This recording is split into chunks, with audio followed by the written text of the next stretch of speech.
नमस्कार साथियों, इतिहास की इस ऑनलाइन क्लास में आपका हार्दिक स्वागत है। आज हम बात कर रहे हैं बृहत्तर भारत के उन क्षेत्रों के बारे में जो व्यापारियों ने और यहाँ के सम्राटों ने जिनकी सांस्कृतिक विरासतों का प्रचार प्रसार भारत से सुदूर देशों में किया। हमने पहले बात की थी इंडो चाइना यानी हिंद चीन और पूर्वी द्वीप समूह के बारे में, जिसमें हमने पढ़ा था जावा, सुमात्रा, बाली, बोर्नियो, म्यांमार, श्रीलंका, इनके बारे में हमने विस्तार से चर्चा की थी। आज हम चर्चा करने जा रहे हैं मध्य एशिया और उत्तरी पूर्वी क्षेत्रों के बारे में, जिनको हम ये कह सकते हैं कि भारत के जो व्यापारी थे और भारत के जो विद्वान थे वो जो विदेशों में गए और जो स्थल मार्ग से गए, वो स्थल मार्ग से किस किस देशों में गए और क्या क्या उन्होंने वहां पर अपनी सांस्कृतिक विरासत का प्रचार प्रसार किया। तो हम उसको समझने से पहले एक समझ लेते हैं कि बृहत्तर जो भारत है, बृहत्तर भारत के अंतर्गत क्या शामिल है। इसमें ईरान, जो चंद्रगुप्त मौर्य के समय में जो साम्राज्य स्थापित हुआ था, जो ईरान से लेके बंगाल तक और उत्तर से लेके दक्षिण तक, वो बृहत्तर भारत कहलाता है। इसमें पूर्वी द्वीप समूह और दक्षिण पूर्वी द्वीप समूह को भी इसमें शामिल किया जाता है। बृहत्तर भारत में जो व्यापारी थे, ये व्यापारी ईरान से लेके और चाइना तक, ईरान से लेके चाइना तक का जो प्रदेश है, इस प्रदेश को बोलते हैं चीनी रेशम मार्ग।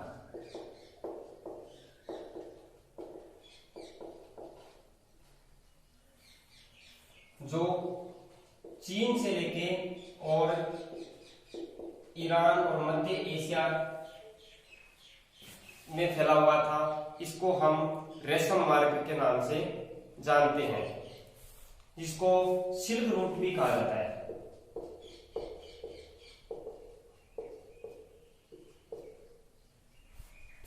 कौटिल्य ने अपने अर्थशास्त्र में इस सिल्क रूट का वर्णन किया है। इसके अलावा कालिदास की अभिज्ञान शाकुंतलम और रघुवंश में इस जो रेशम था, उस रेशम के बारे में शब्द दिया है चिनांशुक। ये चिनांशुक अभिज्ञान शाकुंतलम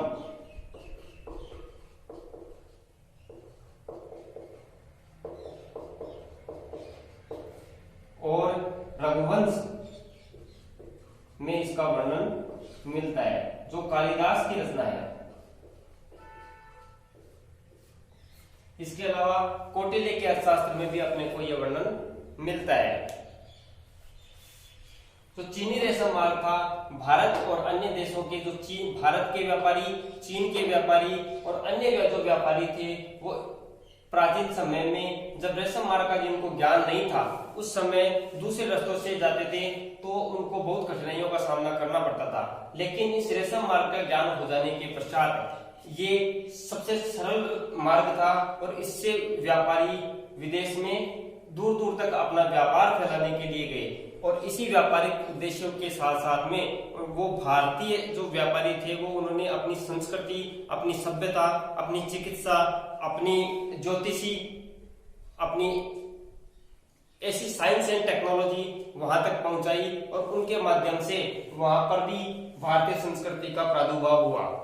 इसके साथ में भारतीयों ने एक प्रमुख रूप से एक धर्म स्थापित किया और वो धर्म था बौद्ध धर्म। वो बौद्ध धर्म का विकास मध्य एशिया और अन्य जो चीन, तिब्बत और अन्य जो क्षेत्र थे, वहां पर ये बौद्ध धर्म का प्रचार प्रसार हुआ। कुची, जो चीन का जो रेशम मार्ग है, उस रेशम मार्ग के उत्तर में, उत्तरी भाग में कोची स्थित था। वर्तमान में चीनी तुर्किस्तान का एक भाग है।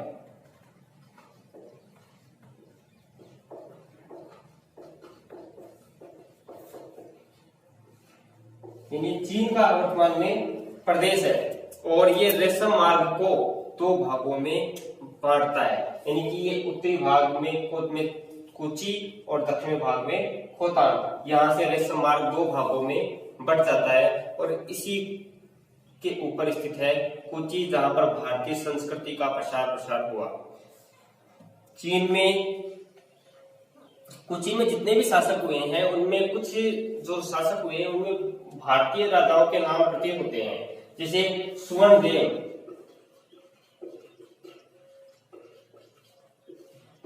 हरदेव, हरिपुष्प, ऐसे अनेक भारतीय शासक हुए जो भारतीय प्रतीत होते हैं। कोची में राजा और प्रजा दोनों ही बौद्ध धर्म को मानने वाली थी और उन्होंने वहां उस समय पर महायान शाखा का प्रसार हुआ और इस महायान शाखा के बल पर ही कोची में प्रत्येक घर में बौद्ध धर्म को मानने वाले लोग थे और यहाँ के जो शासक थे उन्होंने बौद्ध धर्म का प्रसार किया। भारत से जो बौद्ध विद्वान गए वो बौद्ध विद्वानों में एक नाम है कुमारायम,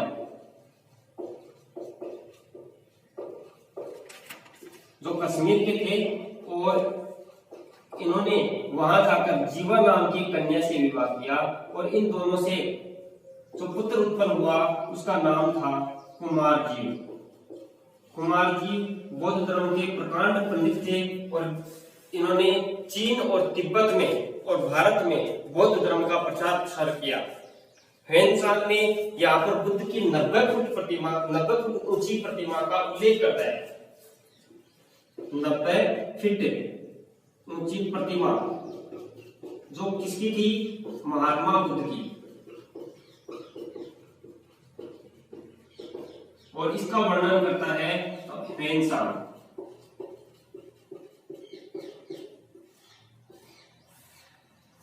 यहाँ पर 10,000 स्तूप और मंदिर थे।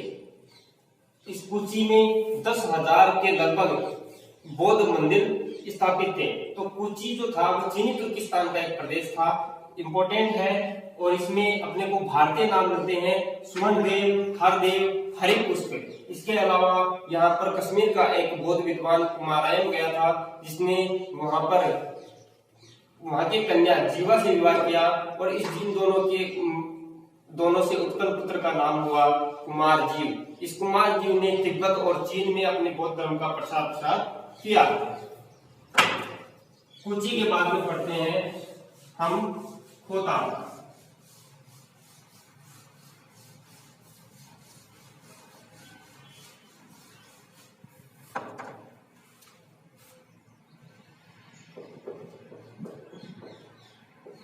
जो खोतान था ये जो रेशम मार्ग था, इस रेशम मार्ग के उत्तर में कोची स्थित था और दक्षिण दिशा में खोतान स्थित था। वर्तमान समय में ये भी चीनी तुर्किस्तान का ही भाग है। अब खोतान की यदि हम वर्तमान स्थिति को समझने का प्रयास करें तो ये वर्तमान में चीन के सिक्यांग प्रांत में स्थित है।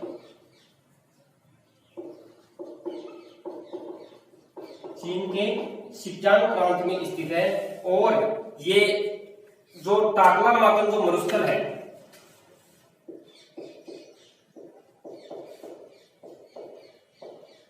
जिसको हम टकला मकान भी कहते हैं, इस मरुस्थल के दक्षिण दिशा में ये खोतान स्थित है। इस खोतान में दो नदियां बहती हैं, युरंकास और कारकास। युरंकास व कारकास।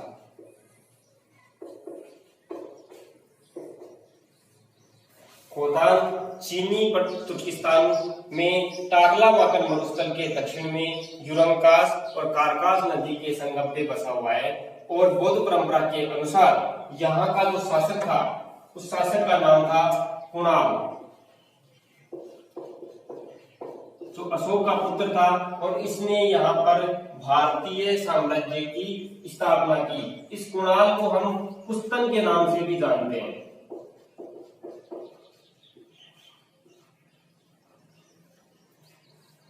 बौद्ध परंपरा के अनुसार कुणाल ने यहाँ पर साम्राज्य की स्थापना की। कुणाल अशोक का बेटा था, जिसको कुस्तन के नाम से भी जानते हैं। कुणाल का जो पुत्र था, इस कुणाल का जो पुत्र था उसका नाम था येउल। कुणाल के बेटे का नाम येउल और येउल के बेटे का नाम विजित संभव।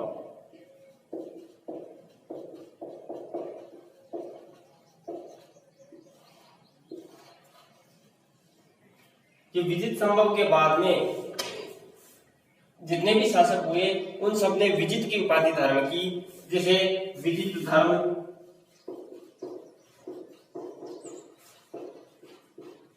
इसके अलावा विजित सिंह,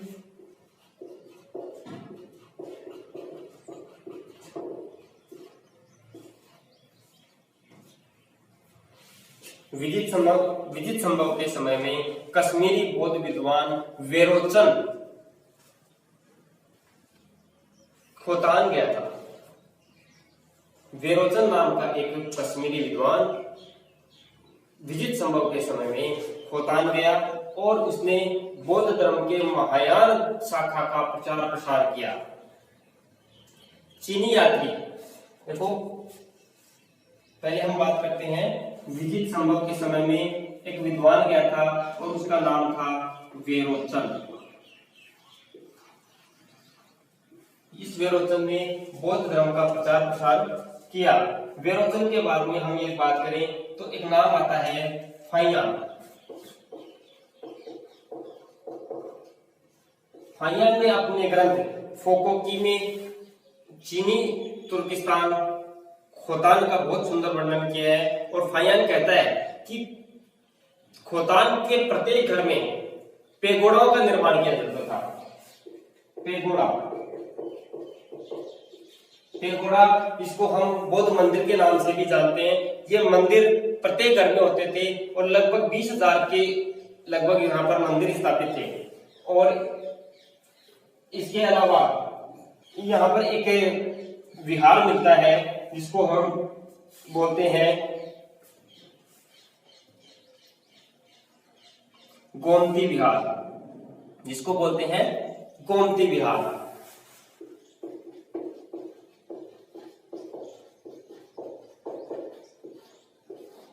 और ये जो गोमती विहार है इसमें 3000 बौद्ध भिक्षु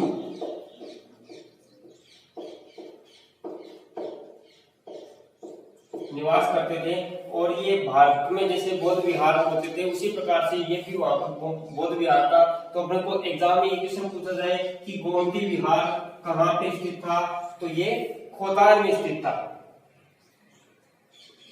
इसके अलावा हम बात करें तो यहाँ पर एक अपने को अन्य चीज भी मिलती है, उसका नाम है रथ यात्रा।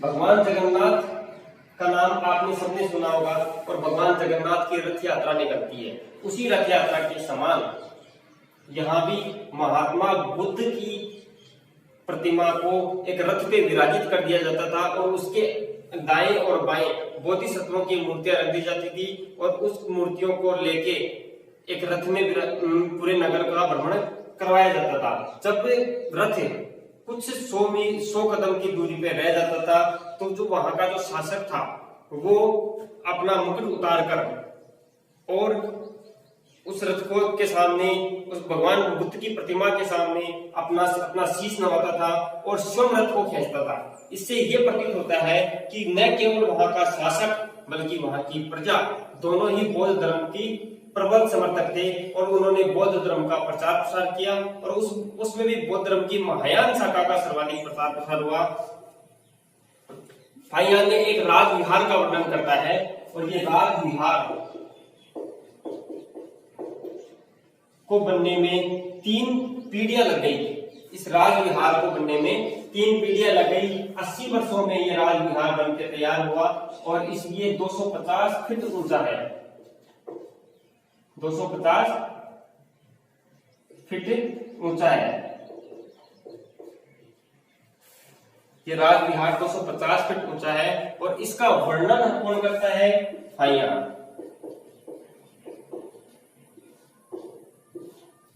इंपॉर्टेंट है कि राजविहार कहां पे मिलता है?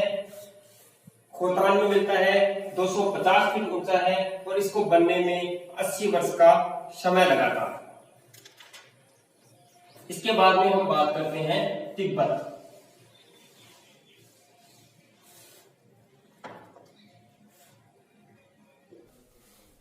हिमालय की तलहटी में बसा एक ऐसा प्रदेश जो वर्तमान में बौद्ध साहित्य और बौद्ध कला का एक प्रमुख केंद्र है, जो प्राचीन समय से 7वीं शताब्दी से ही इस कला को संजोए हुए है, वो कला का केंद्र है तिब्बत। और इस तिब्बत ने अपनी घाटियों में बौद्ध साहित्य को, बौद्ध कलाओं को और बौद्ध परंपराओं को अपने अंदर समेटे हुए है। और यहाँ के जो शासक थे, उन शासकों ने में जो प्रमुख शासक था वो था सांगसेन गंपो। उस सांगसेन गंपो ने नेपाली और चीनी राजकुमारियों से विवाह किया और विवाह के फलस्वरूप उस पर बौद्ध साहित्य का प्रभाव, बौद्ध धर्म का प्रभाव पड़ा।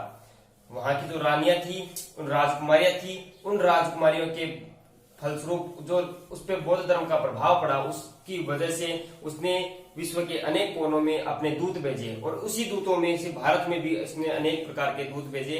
और यहाँ से उसने बौद्ध साहित्य और बौद्ध जो विद्वान थे, उन विद्वानों को तिब्बत बुलाया और तिब्बत बुला के उसने उनसे बौद्ध धर्म के ऊपर विस्तृत चर्चा की।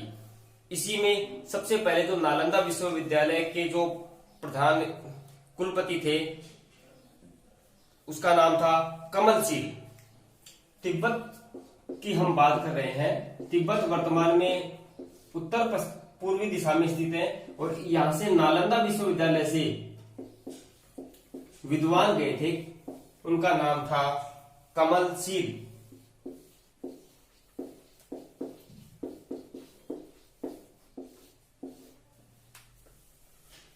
नालंदा विश्वविद्यालय की स्थापना कुमारगुप्त ने की थी, जो गुप्त वंश के शासक थे। और ये नालंदा विश्वविद्यालय वर्तमान में बिहार में स्थित है। यानी बिहार से कमलशील नाम का जो बौद्ध विद्वान था वो तिब्बत गया था और वहां पर बौद्ध धर्म का प्रचार प्रसार किया। जब कमलशील की मृत्यु हो जाती है तो उसके जो शरीर था उसको ऊपर एक विशेष लेप लगाकर लहासा विहार में उसके शरीर को सुरक्षित रखा गया। ये अपने को तिब्बती साहित्य से अपने को जानकारी मिलती है। तिब्बती साहित्य का जो प्रारंभिक जानकारी है वो अपने को एक ग्रंथ है कंग्यूर और तंग्यूर, कंग्यूर और तंग्यूर। इन दोनों ग्रंथों से प्रारंभिक तिब्बती साहित्य के बारे में पता चलता है और इन्हीं ग्रंथों के माध्यम से अपने को यह पता चला कि नालंदा विश्वविद्यालय से कमलशील गया और उसको लहासा विहार में सुरक्षित रखा गया।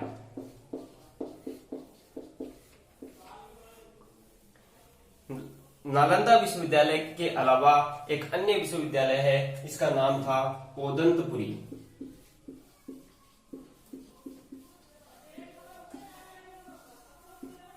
इस विश्वविद्यालय से पद्मसंभव और ज्ञानभद्र, पद्मसंभव और ज्ञानभद्र नामक विद्वान तिब्बत गए और यहाँ पर बौद्ध धर्म को प्रचारित किया, बौद्ध धर्म का विस्तार किया और बौद्ध धर्म की महायान शाखा का उन्होंने प्रचार प्रसार किया।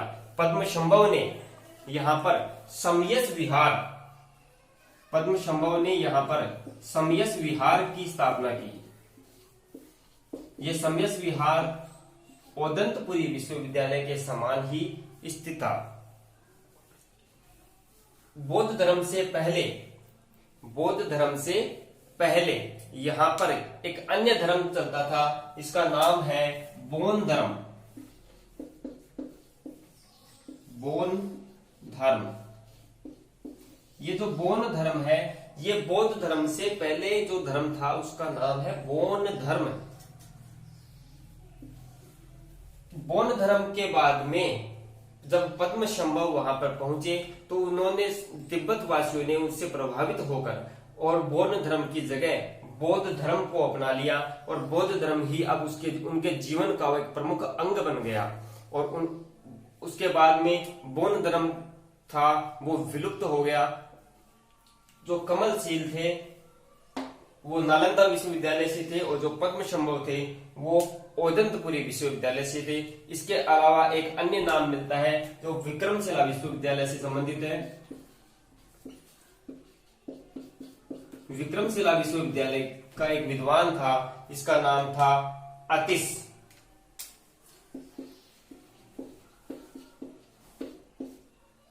इसको दीपंकर श्री ज्ञान के नाम से भी जानते हैं। दीपंकर श्री ज्ञान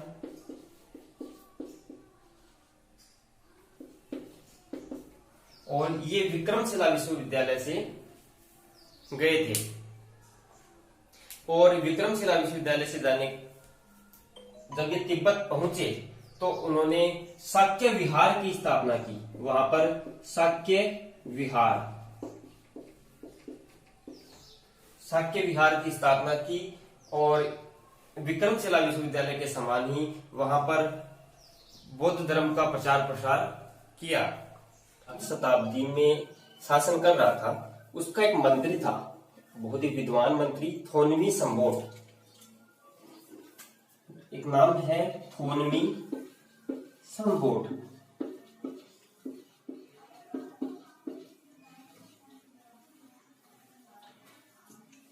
थोनमी संबोट ने क्या किया कि वो नालंदा विश्वविद्यालय में अध्ययन के लिए आया और वहां पर उसने कई वर्षों तक अध्ययन किया और यहाँ पर बौद्ध धर्म के जो साहित्य थे उनका अध्ययन करने के साथ साथ में उनको कुछ साहित्यों को वो तिब्बत लेके गया। और तिब्बत ले जाने के बाद में उन्होंने उन बौद्ध साहित्यों को तिब्बती भाषा में अनुवाद किया और हम ये कह सकते हैं तिब्बती वर्णमाला का जनक कहा जाता है इसको। तिब्बती वर्णमाला का जनक थोनमी संबोट को कहा जाता है, जो सांसेनगम्पो का मंत्री था और 7वीं शताब्दी में, और ये नालंदा विश्वविद्यालय में अध्ययन के लिए आया था। इसके अलावा हम एक ये भी समझते हैं कि जो तिब्बत था इसको महाभारत काल में त्रिविष्टिप के नाम से जानते थे। महाभारत काल में इसको त्रिविष्टिप के नाम से जानते थे। और इसके अलावा जो त्रिविष्टिप के बारे में ये एक नाम और आता है छोलखा। ये दो अन्य नाम हैं जो तिब्बत के बारे में अपने को पता चलते हैं। तिब्बत के बाद में हम बात कर रहे हैं चीन देश की, जिसका सांस्कृतिक विरासत बहुत ही गौरवशाली रहा है। वो देश जिसको पूरी दुनिया में क्षेत्रफल की दृष्टि से तीसरे स्थान पे है और यहाँ की परंपराएं, यहाँ का साहित्य और यहाँ की कलाएं पूरे विश्व में जानी जाती है। वो चीन की दीवार सर्वविदित है, सभी को पता है कि वो कला का कितने बड़े पुजारी थे और पूरे विश्व से लड़ने के लिए शांति के दूत वो चीन वासी ने भारत के साथ न केवल व्यापारिक बल्कि सांस्कृतिक और सामाजिक और आर्थिक संबंध भी स्थापित किए। इस चीन का संबंध महाभारत काल से ही देखने को मिलता है।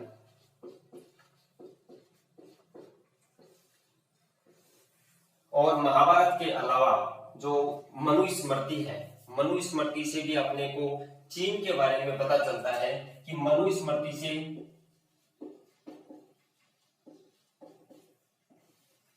चीन के साथ जो संबंध थे उनके बारे में पता चलता है।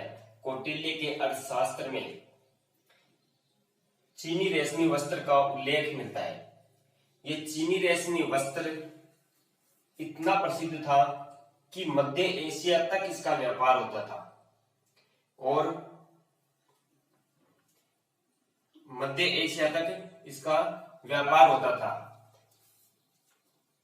और इसके लिए एक मार्ग का निर्माण किया गया, वो था चीनी रेशमी मार्ग, जिसको हम सिल्क रूट के नाम से जानते हैं।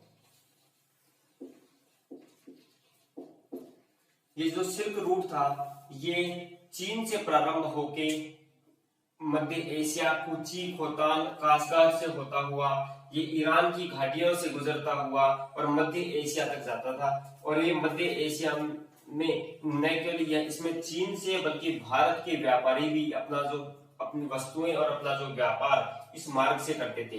ये मार्ग चीनी जो रेशम की वजह से इतना प्रसिद्ध हुआ कि इसको चीनी रेशम मार्ग के नाम से जाना गया।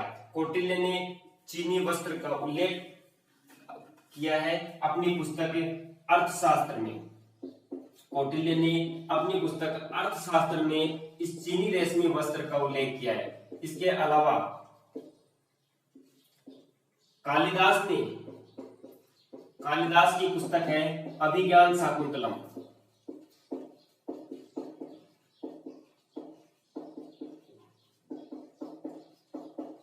और एक पुस्तक है रघुवंश। इन दोनों ही पुस्तकों में चीनी रेशमी वस्त्र का उल्लेख किया है और इसकी जगह एक नाम दिया है चीनी रेशमी वस्त्र को, इसका नाम है चिनानचुक।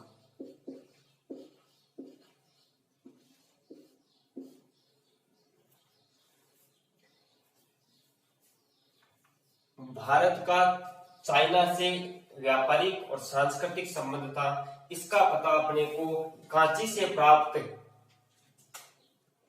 एक पुरातात्विक साक्ष्यों से पता चलता है कि कांची का प्राचीन नाम हुआंगचे था। कांची का जो प्राचीन नाम था वो हुआंगचे था। इससे ये पता चलता है कि चीन का कांची से व्यापारिक संबंध था। मैसूर से भी अपने को एक सिक्का प्राप्त होता है और इस सिक्के से वहां से व्यापारिक संबंधों का पता चलता है। अब एग्जाम की दृष्टि से इंपॉर्टेंट है कि अपने को चीन के साथ सांस्कृतिक संबंध और व्यापारिक संबंध का पता कैसे चलता है। मैसूर से एक सिक्का प्राप्त होता है, कांची से अपने को नाम प्राप्त, चीन में एक नाम प्राप्त होता है हुआंगचे, और हुआंगचे का समीकरण हम कांची से उठाते हैं, वो कांची से उनका व्यापारिक संबंध था। इसके अलावा जो चीन जो था उसका प्राचीन नाम चीन क्यों पड़ा?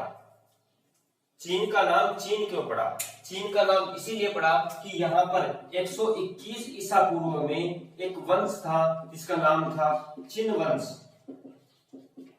इस चिन वंश के नाम पर इसका नाम चीन पड़ा और 121 ईसा पूर्व में ही यहाँ का एक सेना नायक मध्य एशिया की यात्रा पे गया था, एक सैनिक अभियान पे गया था और उस सैनिक अभियान में उसने एक बौद्ध धर्म की यानी महात्मा बुद्ध की एक स्वर्ण प्रतिमा लेके वो चीन आया। और जब वहां पर दरबार में उसने ये घोषणा की कि मैं ये प्रतिमा लेके आया हूं, तो सबने इसको एक स्वप्निल दृष्टि से देखा और इसमें ये समझ में आया कि ये कोई और नहीं बल्कि स्वयं महात्मा बुद्ध की प्रतिमा है। और इसके बाद में अनेक जगहों पर दूत भेजे गए, भारत में भी उसके बाद में दूत भेजे गए। 121 ईस्वी के बाद में 65 ईस्वी में एक शासक था जिसका नाम था मिंगती।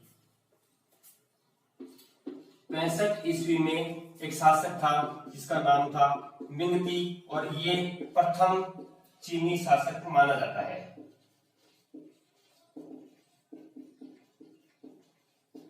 जिसका भारत के साथ संबंध था। इसको एक स्वप्न में महात्मा बुद्ध दिखे, कोई किसी दिव्य पुरुष के दर्शन हुए और जब समीकरण बिठाया गया तो वो महात्मा बुद्ध थे। और इसके लिए उसने बौद्ध अपने दूतों को भारत और अन्य क्षेत्रों में भेजा और वो भारत से 2 पूज्य महात्माओं को लेके गए, यानी बौद्ध भिक्षुओं को लेके गए और उनका नाम था कश्यप मातंग और धर्मरत्न। कश्यप मातंग और धर्मरत्न, ये दोनों श्वेत अश्व पे बैठ के गए थे, सफेद घोड़े पे बैठ के गए थे और सफेद घोड़े पे बैठ के गए थे और अपने साथ अनेक पांडुलिपियां और अनेक बौद्ध धर्म के जो पुस्तकें थी, ग्रंथ थे, हस्तलिखित नोट्स थे, उन सभी को लेके वो चाइना गए और चाइना में जाके उन्होंने बौद्ध धर्म की महायान शाखा का प्रचार किया और इस कश्यप मातंग और धर्मरत्न के सम्मान में जो शासक था मिंगती, उसने एक विहार का निर्माण किया और इस विहार का नाम था श्वेताश्वर विहार।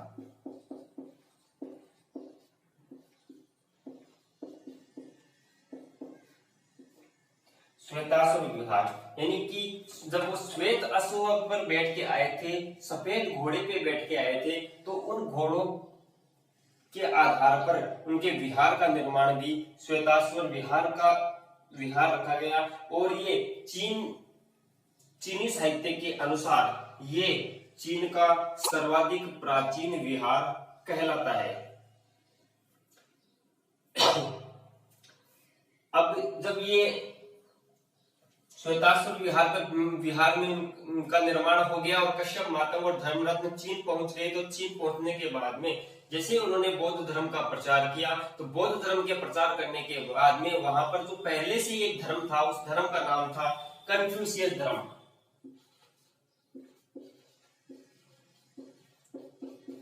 कन्फ्यूशियस धर्म, इस धर्म से इसकी टक्कर हुई और टक्कर होने के बाद में दोनों में ये मतभेद हो गया कि कौन सर्वश्रेष्ठ है। लेकिन इस परेशानी को समझते हुए एक विद्वान था जिसका नाम था मोत्सु, एक विद्वान था जिसका नाम था मोत्सु, और इस मोत्सु ने ये बताया कि बौद्ध धर्म बाकी अन्य सभी धर्मों से श्रेष्ठ है और सभी को इस धर्म को अपनाना चाहिए। शिन वंश जो था उसने बौद्ध धर्म को स्वीकार कर लिया। अब हम थोड़ा सा इसको आगे समझते हैं और उसमें ये समझते हैं कि किस राजवंश ने बौद्ध धर्म के प्रति क्या रुचि दिखाई। तो सबसे पहले हम बात कर रहे हैं शिन वंश। शिन वंश जो था इसने बौद्ध धर्म को स्वीकार कर लिया।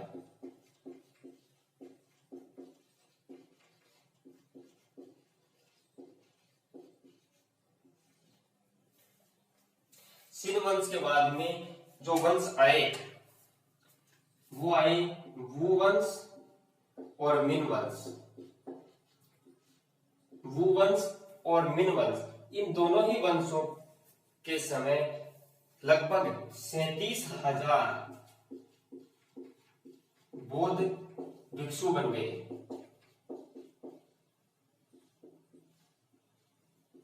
37,000 बौद्ध भिक्षु बन गए, यानी वहां की जनता ने बौद्ध धर्म को स्वीकार किया और बौद्ध धर्म का प्रचार प्रसार किया। और ये 37,000 बौद्ध भिक्षु बन गए, तो यहाँ पर दो प्रमुख केंद्र भी बन गए और उन केंद्रों का नाम था नोनकिन और चुंगन। ये दो प्रमुख केंद्र बन गए, पहला था नोनकिन और दूसरा चुंगन। लियांग वुती ने बौद्ध धर्म को राजधर्म घोषित कर दिया।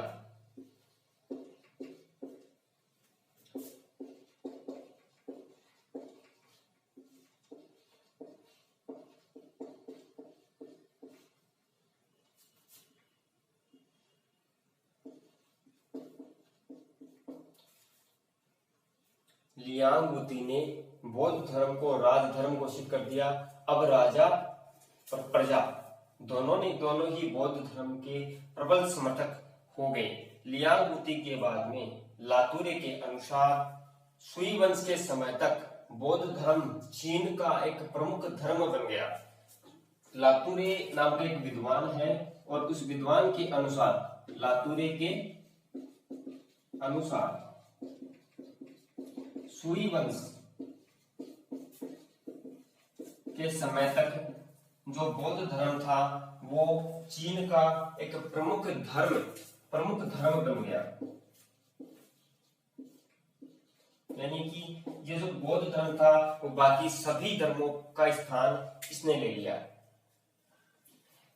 अब बात कर रहे हैं हम कि जो विद्वान जो चीन गए वो कौन कौन से गए। तो मध्य एशिया यानी मध्य एशिया से गए धर्मरक्षक और कुमारजीव। मध्य एशिया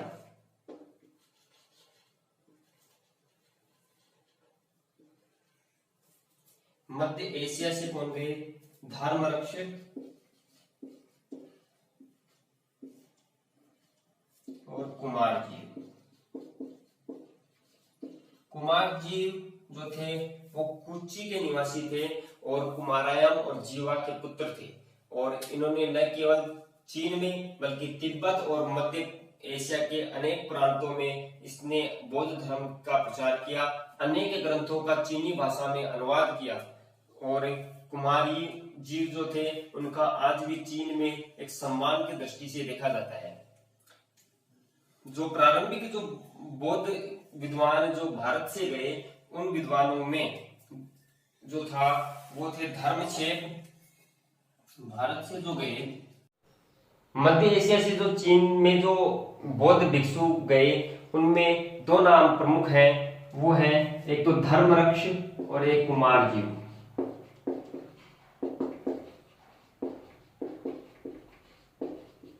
ये जो कुमारजीव था वो कुची प्रांत का निवासी था और ये कुमारायम और जीवा का पुत्र था। इसने न केवल चीन में बल्कि तिब्बत और मध्य एशिया के अनेक प्रांतों में, खोतान में और तिब्बत में, चीन में सभी में बौद्ध धर्म का प्रचार किया और बौद्ध धर्म का विकास किया। यहाँ के जो ग्रंथों को इसने चीनी भाषा में अनुवादित किया।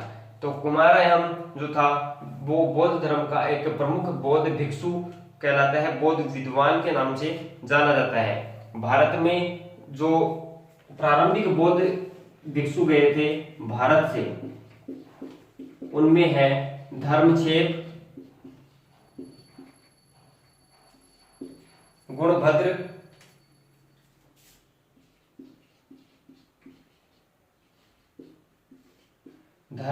गुणभद्र, बुद्धभद्र,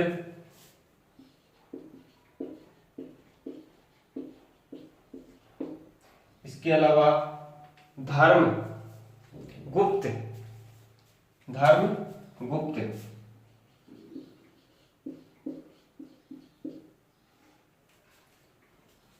उपरिक और परमार।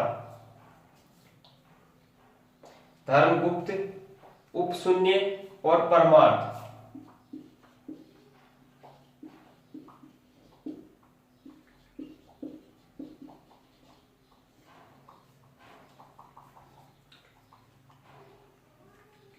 भारत के प्रारंभिक बौद्ध विद्वानों के बाद में जो तांग काल था जिसको बौद्ध धर्म का स्वर्ण काल के नाम से जाना जाता है।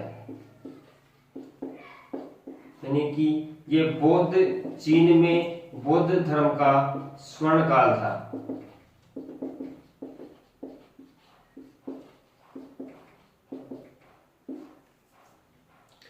और इस तांग काल में जो विद्वान थे वो थे प्रभाकर मित्र जो भारत से गए थे, दिवाकर,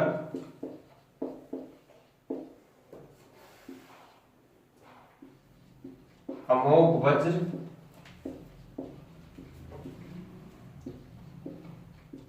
वज्र सूची, इसके अलावा बोधि रुचि,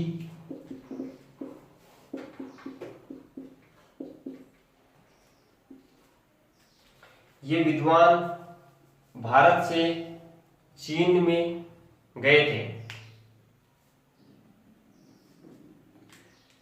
इसके बाद में जो है वो वो चीनी यात्री जिन्होंने भारत की यात्रा की, उनमें कुछ जो इंपॉर्टेंट फैक्ट्स हैं वो हम देख लेते हैं। पहला है ह्वेनसांग।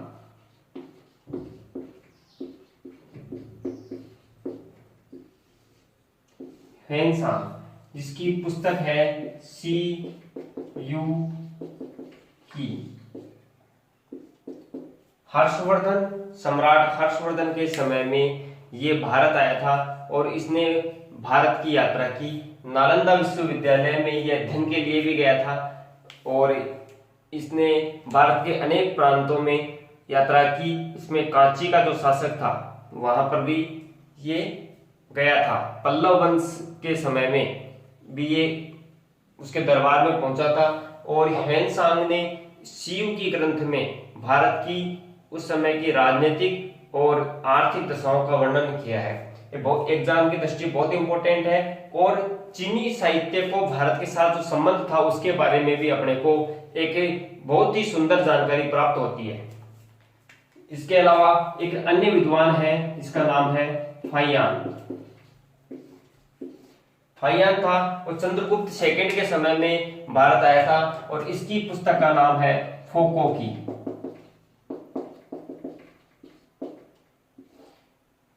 और इसने भी भारत के बारे में एक सुंदर वर्णन प्रस्तुत किया है। इसने न केवल भारत बल्कि जो चीनी रेशमी मार्ग था जिसमें खोतान और कुची थे उनका भी इसने बहुत सुंदर वर्णन किया है। साथ में इसने दक्षिण पूर्वी एशिया के जो देश थे उनके भी बहुत सुंदर वर्णन किया है।